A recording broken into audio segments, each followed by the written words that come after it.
Karibu tena kwenye channel yetu Bosnia Online TV vizuri. Ukiwa unafuatilia video zetu, angalia mwanzo mpaka mwisho, maana mengi yatakupita na kupunguza wingi wa maswali. Mada ya leo ni hii.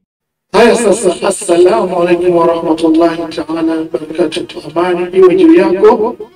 Ndugu yangu, kama subscribe sasa ili uwe mwanafamilia wa Bosnia Online TV.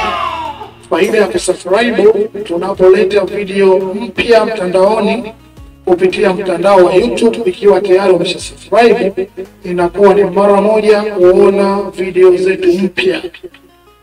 Vile vile ndugu yangu, nimekuletea dawa hii kama heading inavyozungumza, namna ya kumtoa jini mbaya kwa kichawi ndani ya kiwiliwili. Ima ndani ya nyumba unaweza kutumia, lakini leo tutazungumzia ndani ya kiwiliwili.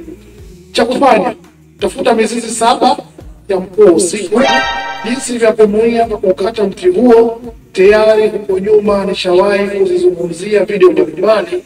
Vizuri, unapokuwa unakata dawa umwagie sadaka mchele na manuizi maalum na dua maalum. Kwa maana hiyo, chumba mizizi hii 7 ya mkuu usiku au fushofusho, kisio hiyo mizizi nyeupe utatia kidogo tu. Matumizi, utakunywa nusu kikombe kutwa mara 3 kwa siku 7.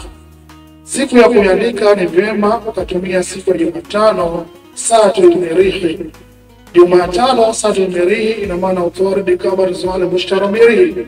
Utaangalia lipo wakati gani na saa ngapi, basi utafanya hivyo kwa kuiandika. Fanya kama nilivyo kuelekeza ndugu yangu. Na kwa wale unahitaji tiba mbalimbali, usiache kutafuta kwa namba zetu za simu hizi hapo, ima kwa kutumia WhatsApp ama kutupigia moja kwa moja.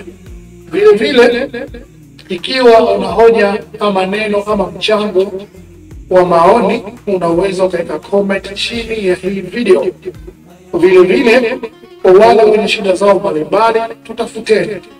Ndugu yangu, usiache kutufuatilia, maana channel hii inaweka vitu wazi, video wazi, hazina vifungo, zinaweza kukurahisishia kwa njia moja ama nyingine kujitatulia matatizo yako mbalimbali uliokuwa nayo mwilini na kimaisha vile vile.